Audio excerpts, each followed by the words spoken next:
Hello, my name is Dr. Karen Francois Duncombe, and I'm an occupational therapist.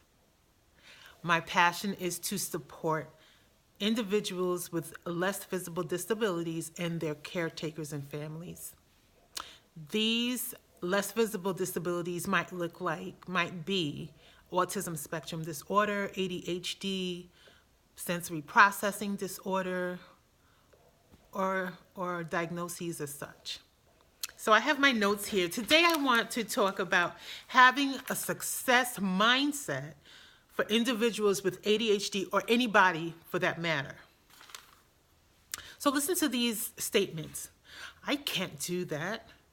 It's so overwhelming. I don't even know where to start. Pursuing our goals or dreams can seem daunting and even seem impossible, but they only seem that way. It may be necessary to train our brains to consciously choose to believe the best. We need to do that on purpose and be intentional about it. We have to be aware of our emotions, and when we notice our emotions changing for the worse, and then we take some time to examine them. So when we start hearing those voices or having those thoughts saying, you know you're not going to be able to get that done.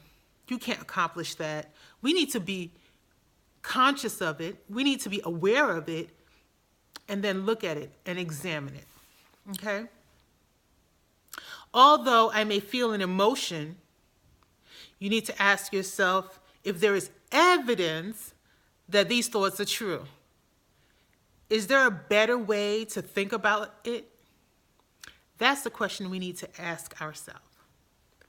Many people, especially with those with ADHD, have issues with procrastination. Now, I wouldn't say that I have never been diagnosed with ADHD. However, yeah, I'm very familiar with procrastination, and you might be too. So, because one may believe that they can't do it. So in the past, they've tried and not been able to get it done. And so what happens is you tend to put it off and put it off and put it off because you almost have a sense of defeat, a feeling of defeat, and you don't think you're going to get it done. So you put it off as much as you can. If you failed at something in the past, you have self-doubt, and it may set in and cause you to be reluctant to try the task again. So here, some strategies that could be helpful is to say to yourself, could there possibly be a different result than what happened last time? Another strategy is to break the task down. I work in a pediatric population with children in school, and so this is something that I frequently have to do when I need to get the child or student to get something done. I might need to break the task down. So you reduce the task until it seems doable, and when that's done, you do another chunk of the task. So you break a large task into smaller pieces, right? So that you can have a sense of accomplishment, you can get it done and have success and feel confident to move on to the next part of the task. Another strategy is to use a timer. So you can get started and know that you have a certain amount of time to get it done. Keeping focus with ADHD distractions. When you have distractions in your way, obviously it'll be really difficult to get through the task. And so it's so important to minimize the distractions in your environment so that you can be focused. When you're engaged in a task, set a timer for as long as you think you'll be able to maintain focus. Maybe 10 minutes or even less. When a distracting thought comes, write it down. Put it down on paper and then move on with your task. At the end of the day, you'll have a list of things that came to mind that, you want to work on. You know that you'll be able to look at that list later and then address those tasks at that time. But you don't need to stop what you're doing because a thought came to mind. Okay, so that's a good strategy to use. Write it down and then refer to your list later so that you can get done with what you need to do. Another good idea is to visualize, is to live in what it would look like to get it done. So people, especially someone who has ADHD, may have trouble reaching long-term goals that take a while to reach. Imagine what it would be like to accomplish your goal. Imagine what it would feel like, what it would smell like, what it would look like, what it would sound like and taste like. And that could be good motivation to keep at it. Be aware of your inner voice. I spoke about that a little in the beginning. Notice the negative voice or the negative thought and counteract it with positive. Celebrate even the smallest victory. So when you start hearing or thinking or feeling negativity, you have to on purpose say, hey, wait, let me stop. I can do this. I'm not going to be able to do the whole thing maybe right now, but I'm going to do a small part of it, and then I'm going to do another small part until I get it done. I can do this.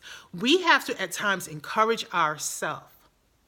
And the more you do this, the more of a habit it will become. At first it may be difficult, but on purpose, intentionally, you have to do it. You have to seize the thought and then replace it with a positive thought.